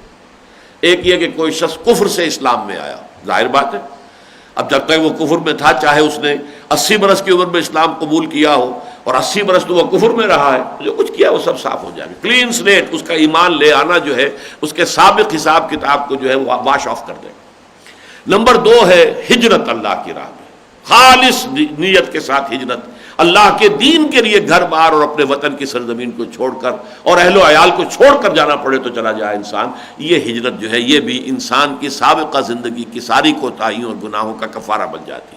اور تیسرے حج مبرور ہے، وہ حج کے جو اللہ کے ہاں قبول ہو جائے، حج مبرور، وہ مبرور حج جو ہے تو اس سے واپس جو شخص آتا ہے وہ بالکل ایسے ہے جیسے آج ہی اسے اس کی ماں نے جنا ہے، گویا کہ اب تک اس کے حساب میں جو بھی کوئی گناہ وغیرہ تھے وہ صاف ہو چکے، اب اسے اپنا اثر نو جو ہے اعمال نامہ لکھنا ہے۔ تو فرمایا فإن خیر الزاد التقویٰ، اس کا ایک مفہوم یہ بھی ہے، یعنی ایک تو میں عرض کر رہا تھا کہ حج پہ روانہ ہونے سے پہلے توبۃ نصوح، خالص توبہ انسان کر کے جائے کہ اللہ معاف فرما دے جو کچھ ہوا ہے، اور اب وہ خالص حج کے لیے جا رہا ہے، اور اس میں یہ ہے کہ واقعتاً پھر وہ آئے گا تو ایسے ہی ہوگا جیسے کہ آج ہی اسے اس کی ماں نے جنا ہے۔ لیکن یہ نہ خیر ذات تقویٰ کا ایک مفہوم اور بھی لیا گیا ہے کہ تم ساتھ لے لیا کرو اپنا سامان جو ہے زاد راہ خرچ، اس لیے کہ اس کا سب سے بڑا فائدہ یہ ہے کہ تم سوال کرنے سے بچ جاؤ گے، لوگوں سے مانگنے سے بچ جاؤ گے، لوگوں کے سامنے ہاتھ دراز کرنے سے بچ جاؤ گے، یہ بھی اس کا ایک مفہوم ہے جو لیا گیا ہے۔ وَاتَّقُونِ يَا أُولِي الْأَلْبَابِ، اور اے ہوش مندوں میرا تقوی اختیار کرو۔ دیکھیے کس طرح تکرار آ رہی ہے لفظ تقوی کی، کہ اصل روح جو ہے وہ روح تقوی ہے، یہ اگر ہے تو سب کچھ ہے، اگر یہ نہیں ہے جیسے اقبال نے کہا ہے کہ نماز و روزہ و قربانی و حج یہ سب باقی ہیں، تو باقی نہیں۔ تو سے مراد کیا ہے؟ تیرا خوف، تجھ پر یقین، تجھ پر ایمان، اے اللہ وہ نکل گیا ہمارے اعمال میں سے، باقی نماز بھی ہے، روزہ بھی ہے، حج بھی ہے، نماز و روزہ و قربانی و حج یہ سب باقی ہیں، تو باقی نہیں۔ مطلب یہ کہ تو تیرے ساتھ محبت، تیری رضا کی طلب اور تیرا تقوی یہ ہمارے دلوں سے خارج ہو گیا۔ لیس علیکم جناح ان تبتغوا فضلا من ربکم، کوئی حرج نہیں ہے تم پر، کوئی گناہ نہیں ہے تم پر کہ تم کوئی اپنے رب کا فضل تلاش کرو، یعنی حج کے ساتھ ہی کوئی چھوٹا موٹا کاروبار بھی آدمی اگر کرے تو حرام نہیں ہے، اگرچہ زیادہ پسندیدہ بات نہیں ہوگی۔ ویسے وہاں جو ایام جاہلیت میں تو یہ حج بھی ایک بہت بڑا میلہ بن گیا تھا، جیسے کہ اور ان کے عکاس کا میلہ ہو رہا ہے، فلاں میلے ہو رہے ہیں، تو اسی طریقے سے یہ بھی میلہ بن گیا تھا، اور یہاں پہ خرید و فروخت و تجارت اس کا بہت بڑا اڈا، لیکن اس کو تو منع کیا گیا ہے۔ لیکن یہ کہ وہ ضرورت مند ہے، یہاں سے جا رہا ہے، وہ کچھ چیزیں یہاں سے لے گیا کہ جو وہاں جا کر فروخت کر کے کچھ کما لے، کوئی حرج نہیں ہے، لیکن وہ ضمنی طور پر شے ہو، یہ نہ ہو کہ اصل مقصد وہ بن جائے۔ ضمنی طور پر اصل نیت حج کی ہے، لیکن اس کے لیے اس کے ساتھ جو ہے تھوڑا سا، یا وہاں جا کر کسی شخص کو ضرورت پیش آئی وہاں مزدوری کر لے، وہاں حمال کا کام کرے، لوگوں کا سامان اٹھائے، کوئی حرج نہیں۔ تو اس میں یہ کہ حرمت بھی نہیں ہے، لیکن یہ بھی نہیں کہ آپ مین چیز اس کو بنا لیں، یہ بات غلط ہو جائے گی۔ لیکن یہ کہ بہرحال کسی درجے میں کوئی معاش کی بھی اگر کوئی شکل ساتھ کر لو تو فلا جناح علیکم، لیس علیکم جناح ان تبتغوا فضلا من ربکم۔ یہاں بھی پھر نوٹ کیجئے فضل کہا گیا ہے، یہ جو بھی روزی دنیا میں ہمیں ملتی ہے، چاہے محنت ہم نے کی ہو، کسی ہم نے چلائی ہو، اینٹیں ہم نے ڈھوئی ہوں، ہل ہم نے چلایا ہو، دفتر میں بیٹھ کے کام ہم نے کیا ہو، دکان پر جو ہے ہم بیٹھے رہے ہوں صبح سے شام تک، لیکن جو مل جائے اسے اللہ کا فضل سمجھو، اپنا کسب نہ سمجھنا۔ کسب کا لفظ قرآن لاتا ہے صرف سوائے ایک استثناء کے، اسی سورہ بقرہ کے آخر میں وہ استثناء بھی آ جائے گا جہاں کسب کہا گیا ہے کمائی دنیاوی اعتبار سے، ورنہ قرآن میں کسب کا لفظ آتا ہے اعمال کی کمائی، نیکی یا بدی جو کما رہے وہ کسب ہے تمہارا، اصل کسب یہ ہے، باقی یہ تو فضل ہے اللہ کا، اللہ دیتا ہے، صرف تم تلاش کرتے ہو۔ جیسے کوئی شخص آپ سے کہہ دے کہ بھائی تمہارے لیے میں نے اتنی اشرفیہ جو ہے وہ گھنٹہ گھر جو ہے فیصل آباد کا اس کے شمالی جانب وہاں میں نے دیوار کے نیچے رکھ دی، جاؤ لے آؤ. آپ گئے لے آئے. یہ آپ نے کمائی نہیں ہے، یہ تو اس نے آپ کو دی تھی، وہاں رکھے تو جا کے لے آیا. آپ کو جانا پڑا ہے وہاں پہ، جا کر آپ نے وہاں سے اٹھا لی. اسی طرح اللہ نے ہر شخص کا رزق معین کیا ہوا ہے. البتہ اس کے لیے آپ کوئی بھاگ دوڑ کرتے ہیں تو اس رزق کو تلاش کر رہے ہیں.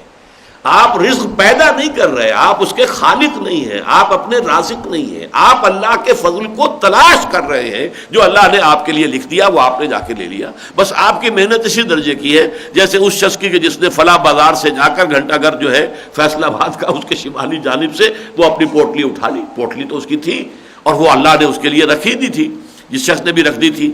اسی طرح رزق ہمارا اللہ کی طرف سے ہے، البتہ اسے تلاش کرنا جو ہے یہ ہے انسان کا کام. یہی وہاں آپ سورہ جمعہ کے اندر دیکھتے ہیں فَإِذَا قُضِيَتِ الصَّلَاةُ فَانتَشِرُوا فِي الْأَرْضِ وَابْتَغُوا مِنْ فَضْلِ اللَّهِ. جب نماز ادا ہو جائے اب تمہارے لیے کوئی حرج نہیں ہے، تم زمین میں پھیل جاؤ اور اللہ کا رزق تلاش کرو. تو کوئی تمہارے اوپر کوئی اس میں، کیونکہ یہود کے ہاں جو ہے یوم سبت میں پورے دن مطلقاً حرام تھا کاروبار.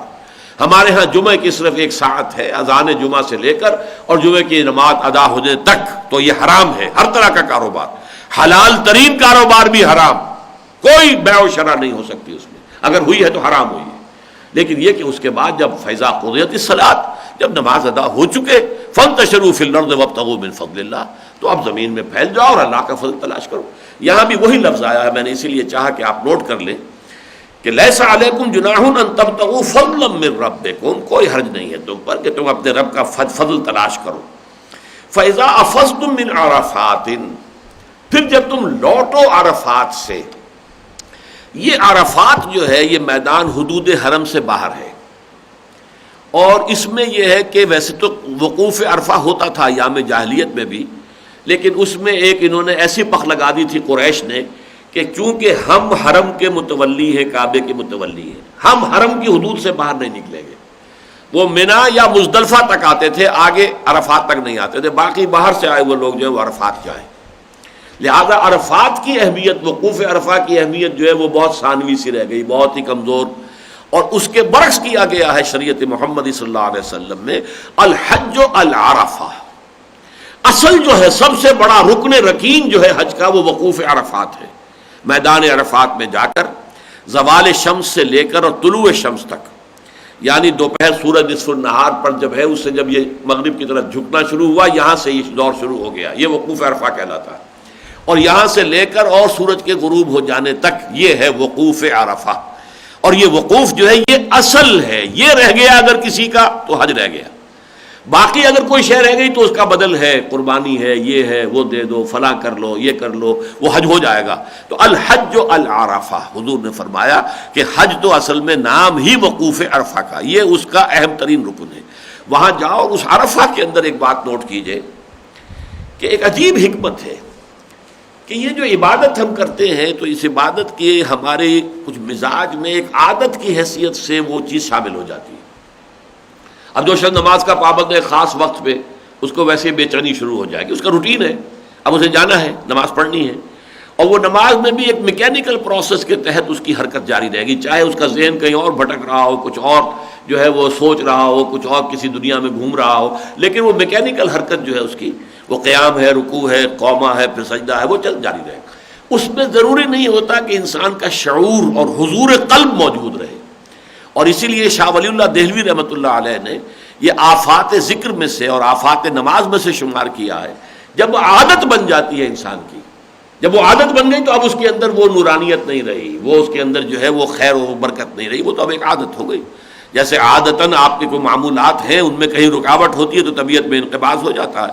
اسی طریقے سے اگر اس طرح کی بات عادت میں شامل ہو گئی تو پھر اس نماز کا وہ مقام نہیں رہتا. بہرحال اس کو چھوڑ کر اصل بات جو بتانی ہے وہ یہ ہے، وقوف عرفہ میں جس طرح کی عبادت کے ہم عادی ہیں اس سے اس کو بالکل خالی کر دیا گیا. نماز نہیں پڑھ سکتے آپ اس میں، بلکہ آپ ظہر اور عصر پڑھ کر، عصر ابھی کا وقت نہیں ہوا ہے، زوال ہو گیا تو ظہر اور عصر پڑھ لیجئے اور پھر داخل ہوئیے. عرفات کے اندر نہیں پڑھیں گے آپ، بلکہ یہ جو مسجد نمرہ ہے وہ باہر ہے، اصل میں وہ عرفات کے اندر داخل نہیں ہے.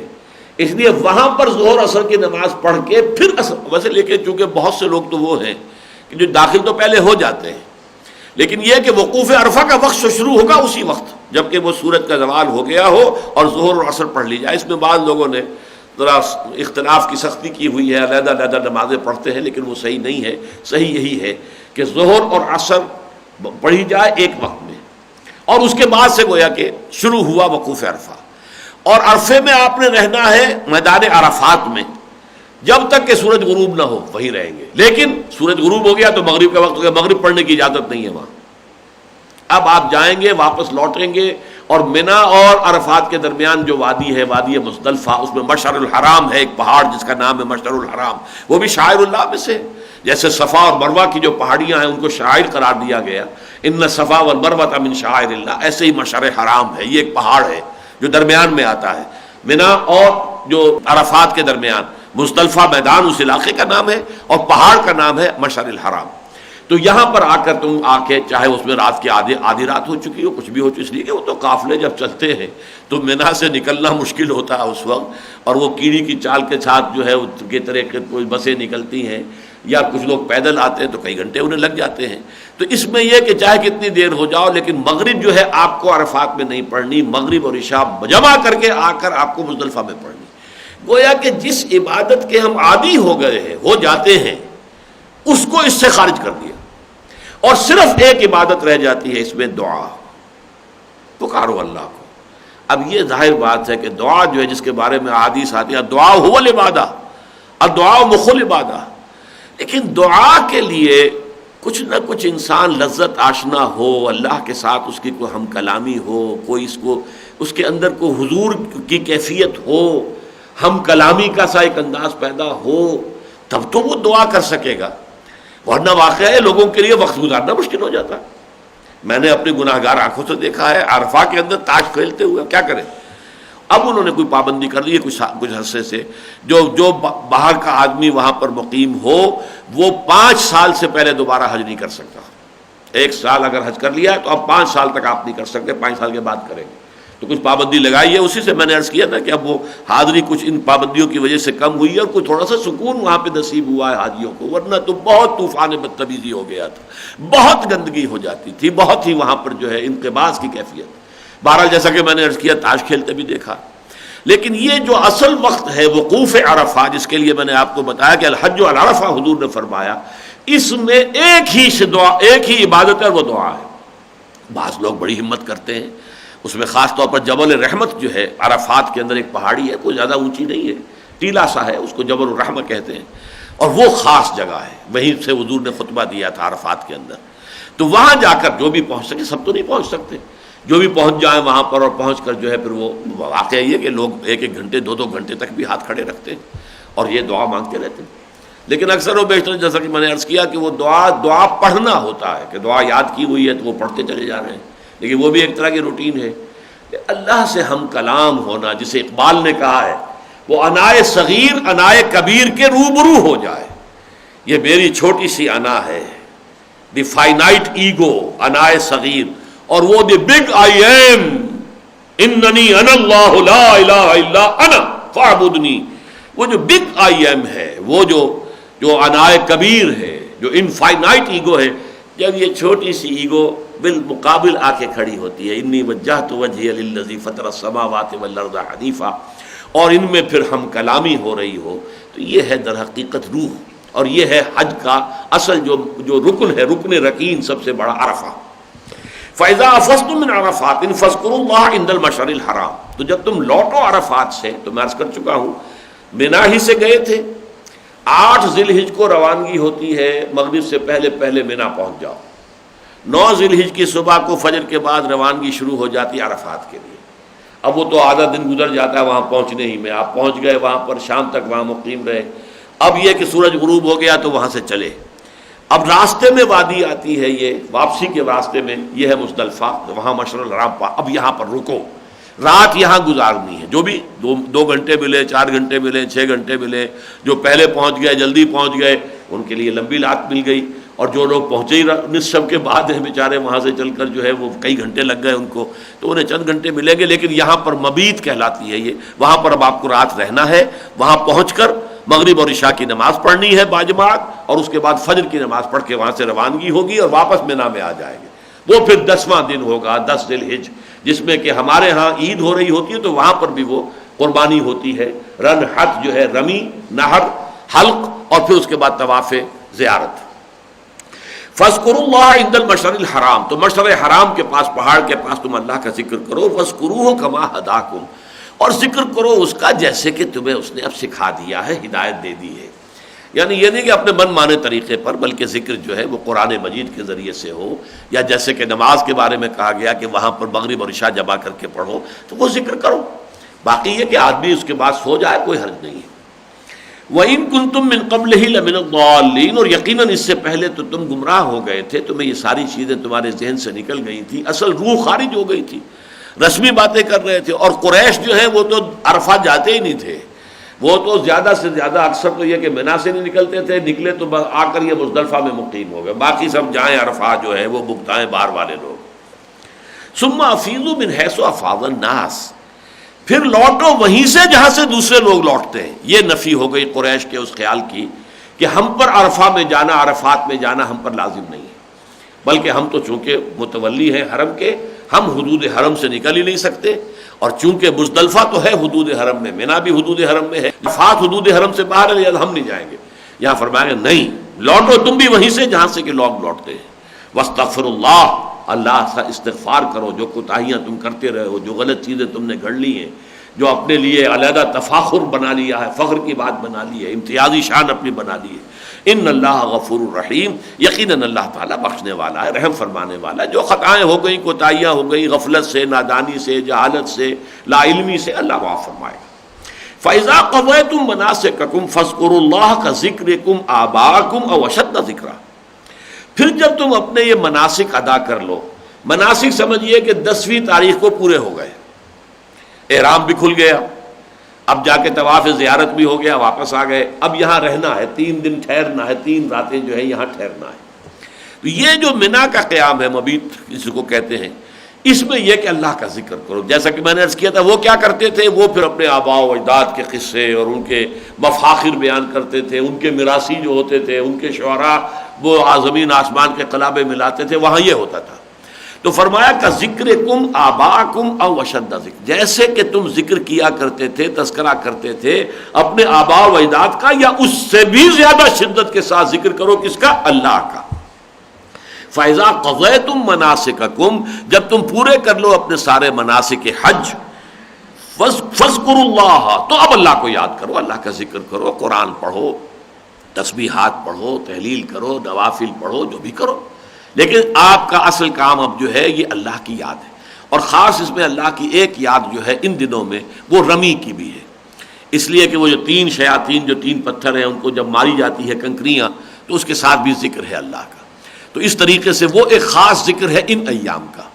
رمی جو ہے وہ ایک ایسی شے ہے کہ جس کا صراحت کے ساتھ، نام کے ساتھ، مناسک حج میں سے وہی ایک منسک ہے جس کا ذکر قرآن میں نہیں ہے، باقی سب کا ہے۔ طواف زیارہ کا جیسا کہ میں نے عرض کیا یہ سورہ حج کے اندر موجود ہے، باقی سارے کے سارے جو ہیں وہ ان آیات میں جو ابھی ہم نے پڑھے ہیں، گویا کہ مزدلفہ کا ذکر ہے، عرفات کا ذکر ہے، قربانی کا ذکر ہے، اور جو بھی دم شکر ہے اس کا ذکر ہے، یہ سب ہے۔ لیکن یہ ہے کہ رمی کا ذکر قرآن میں نہیں ہے۔ لیکن بعض لوگوں نے اس سے کہ یہ جو خاص جو رمی کرتے ہوئے اللہ تعالیٰ کا نام لیا جاتا ہے اور ذکر کیا جاتا ہے، اس کو کہا ہے فاذکروا اللہ کا ذکرکم آباءکم او اشد ذکرا، تو اس سے مراد لی ہے کہ رمی کے ساتھ ذکر کرنا۔ واللہ اعلم۔ بہرحال میرے نزدیک جو بھی ہے رمی کا معاملہ وہ قرآن سے نہیں بلکہ وہ حدیث نبوی سے، سنت رسول سے ثابت ہے۔ اور حج کے بارے میں یہ بات جان لیجئے، یہ میرے وہ کتابچہ جو ہے جس میں کہ میں نے فلسفہ حج پر گفتگو کی ہے، اس میں میں نے تفصیل سے بات کی ہے۔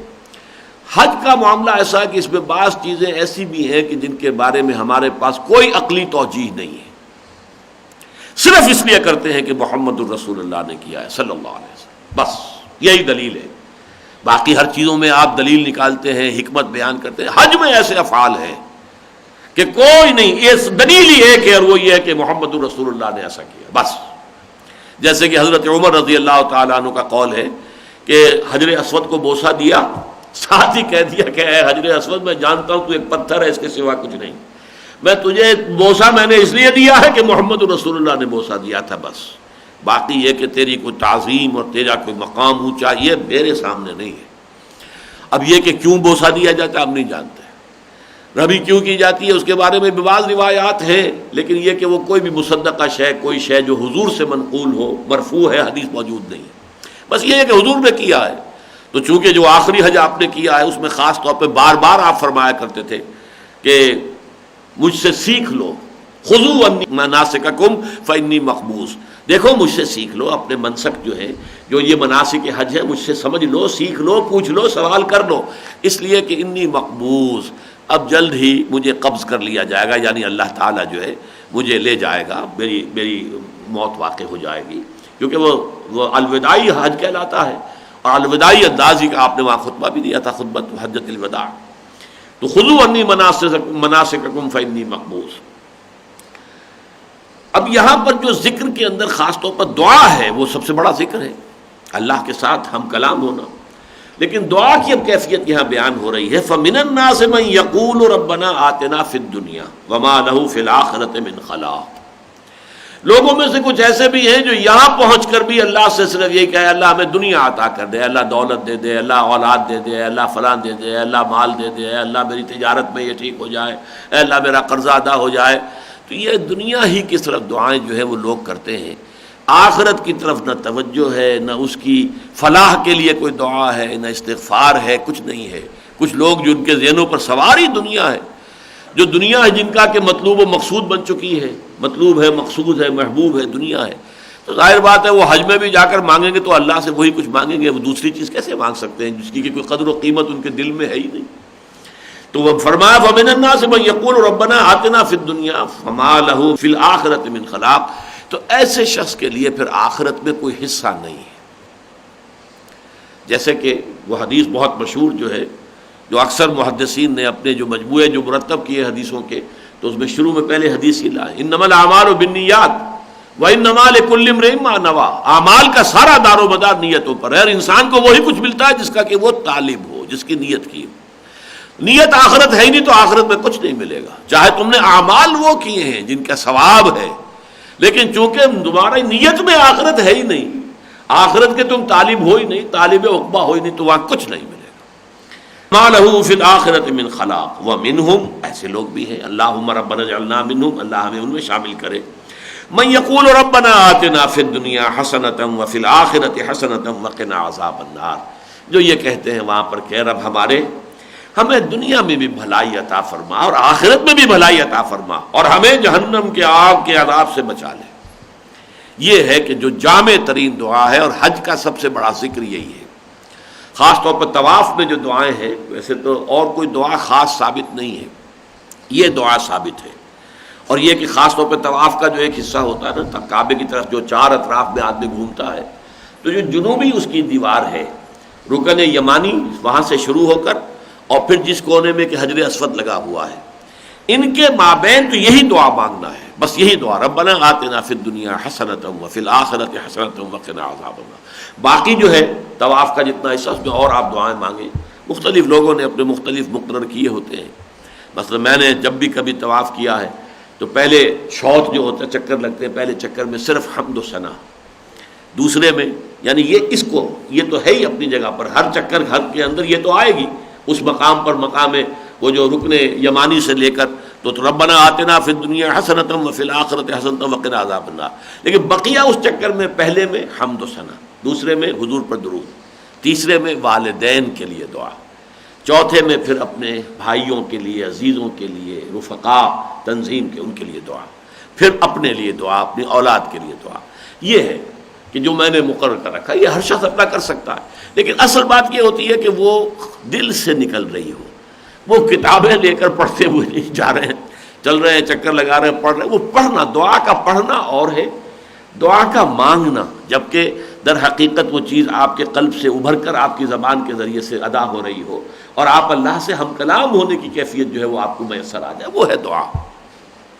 ومنهم من يقول ربنا آتنا فی الدنیا حسنۃ وفی الآخرۃ حسنۃ وقنا عذاب النار.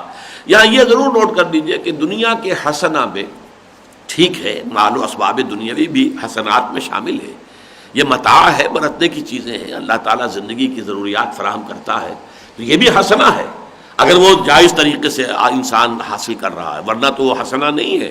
چاہے دولت ہے لیکن حرام سے کمائی ہوئی وہ حسنہ کے اندر نہیں آئے گی. اسی طریقے سے اولاد ہے لیکن یہ کہ آپ نے اس کی تربیت دینی کی ہی نہیں سرے سے، تو وہ اولاد آپ کے لیے حسنہ میں نہیں ہے. لیکن یہ کہ ایک اللہ بندہ مومن ہے، اس نے یہ کہ ان چیزوں کے لیے بھی جو ہے دنیا کی بھلائیوں کے لیے بھی جو اس کے قواعد ہیں، جو اللہ کے احکام ہیں، ان کو پیش نظر رکھا ہے، اور پھر آخرت اس کا اصل تعلیم مطلوب جو ہے وہ آخرت ہے. تو اللہ تعالی ہمیں بھی ان میں کرے وقنا عذاب النار، اور جہنم سے چھٹکارا پانے کی دعا. اولئک لہم نصیب مما کسبوا، بڑے بامانی الفاظ ہیں یہاں پر، بہت اہم. یہ وہ لوگ ہوں گے جنہیں حصہ ملے گا ان کی کمائی میں سے. یہاں بھی یہ نہیں ہے کہ یہاں مانگنے سے تمہیں سب کچھ مل جائے گا، یہاں بھی کسب تمہیں کرنا. آپ دیکھیں کسب کا لفظ یہاں آ گیا، کسب عمل نیک، جو بھی نیکی کمائے گا اس میں سے حصہ مل جائے گا. اور چونکہ یہ کہا کہ کچھ مل جائے گا، اس لیے کہ پتہ نہیں تمہاری اس نیکی کے عمل میں تمہاری نیت 100% خالص تھی کہ نہیں تھی، کہیں اس کے اندر کوئی تھوڑی سی بھی آمیزش، کہیں کوئی ریاکاری کی تو نہیں ہو گئی تھی. اسی حساب سے وہ کمی ہو جائے گی، اسی حساب سے جو ہے پھر اس کا نلیفائی ہو جائے گا معاملہ. لیکن یہ ہے کہ بہرحال جو لوگ جن کا یہ طرز عمل ہو کہ وہ وہاں دعا کریں کہ اے رب ہمارے ہمیں دنیا کی بھی حسنہ عطا فرما، بھلائی، اور آخرت کی بھی، اور ہمیں جہنم کے عذاب سے بچا لیجو. پھر جو انہوں نے کمائی کی ہوگی، جو نیک اعمال کیے ہوں گے، جو ان کی اپنی محنت ہوگی، اس میں سے انہیں حصہ مل جائے گا. اولئک لہم نصیب مما کسبوا واللہ سریع الحساب. اور اللہ تعالیٰ کو حساب چکانے میں دیر نہیں لگتی، یعنی اس کے کمپیوٹرز جو ہے وہ بڑے سپریم کمپیوٹرز، سپر کمپیوٹرز ہیں. وہ تو بس یہ کہ ایک بٹن دبائے گا اور آپ کا اعمال نامہ جو ہے وہ سامنے آ جائے گا. وہاں یہ کہ کس عمل میں کتنا اخلاص تھا کتنا نہیں تھا، اس کے حساب سے جو ہے اسے وہ ضرب تقسیم بھی ہو جائے گی، اس میں قطعاً اسے دیر نہیں لگے گی، معلوم ہو جائے گا کہ کس کے پاس کیا ہے، کیا کچھ لے کر آیا ہے. وَاذْكُرُوا اللَّهَ فِي أَيَّامٍ مَّعْدُودَاتٍ، اور یاد کرو اللہ کو ان گنتی کے دنوں میں. دیکھیں یہ ہے وہ جس کا میں نے حوالہ دیا تھا کہ شروع کا جو روزے کا حکم تھا ایام معدودات، اسی طرح کا لفظ یہاں پہ ایام معدودات آیا ہے. یہاں پر یہ 3 دن کے لیے ہے، یعنی 10 تاریخ کے بعد 11، 12، 13 3 دن آدمی مقیم رہے، یا یہ کہ 10 تاریخ کے بعد 11 اور 12 2 دن مقیم رہے، تو 3 دن سے زیادہ تو ہے ہی نہیں. اسی طرح وہاں بھی وہ 3 دن کے روزے تھے جو حضور نے جو فرض کیے تھے، اور اس کو کہا تھا رب یا ایھا الذین آمنوا کتب علیکم الصیام کما کتب علی الذین من قبلکم لعلکم تتقون ایام معدودات.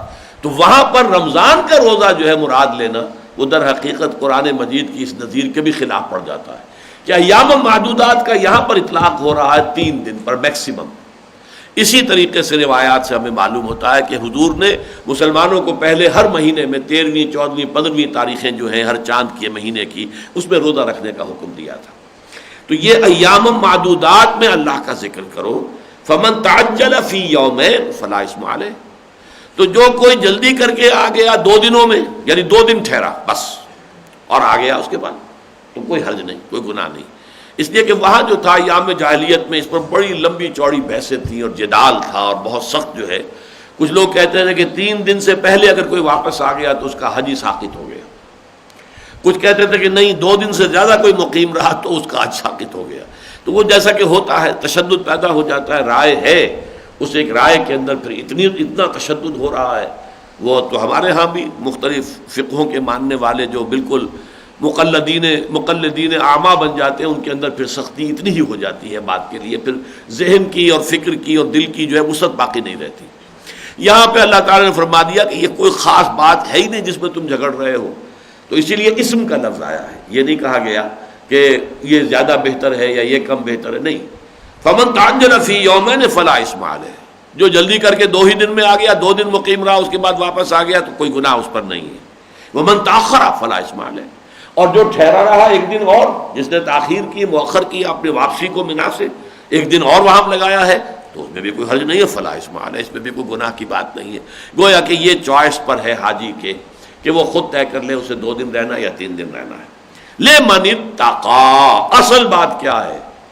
یہ جس کے اندر تقوی. 2 دن ٹھہرا ہے لیکن تقوی تھا، یہ کہیں زیادہ بھاری ہے اللہ کے میزان میں بس نسبت اس کے کہ 3 دن ٹھہرا ہے لیکن تقوی سے خالی ہے. تو اگرچہ یہ کہ کوانٹیٹیولی تو 3 دن زیادہ ہو گئے، لیکن تقوی اگر کم ہے تو ظاہر بات ہے کہ اللہ تعالیٰ کی میزان میں اس کا وزن کم رہ جائے گا. کوئی شخص 2 دن مقیم رہا تو کوانٹیٹیولی تو وہ معاملہ کم رہا، لیکن اگر تقوی اس میں زیادہ تھا تو اس کا اللہ کی وزن میزان میں وزن زیادہ ہوگا.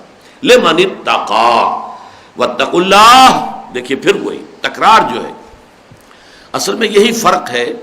تورات میں آپ جب احکام لکھے ہوئے دیکھتے ہیں تو مبصر احکام جو سے جیسے کہ ایک بڑی یعنی سمجھیے کہ سوکھی پھیکی سی عبارت جیسی ہمارے فقہ کی کتابوں کی عبارت ہوتی ہے. قرآن مجید کا معاملہ یہ ہے کہ اس میں احکام اور حکمت ایک ظاہر اور باطن، ایک ہے کہ جو آپ کے مراسم عبودیت ہیں ان کے ساتھ ہے روح تقوی. اس طرح گوند دیے گئے ہیں، یہ ایک دوسرے کے ساتھ اس طریقے سے پرو کر خالص جو ہے احکام کا بیان ہو رہا ہے، تقوی کا ذکر بار بار آ رہا ہے. نکاح و طلاق کے احکام آئیں گے آگے چل کر، بار بار تقوی کا ذکر ہے، اللہ کا خوف. اگر یہ نہیں ہے تو صرف سوکھی قانون کی جو ہے پوری پابندی کر لینا، اس سے اصل مقاصد حاصل نہیں ہوتے.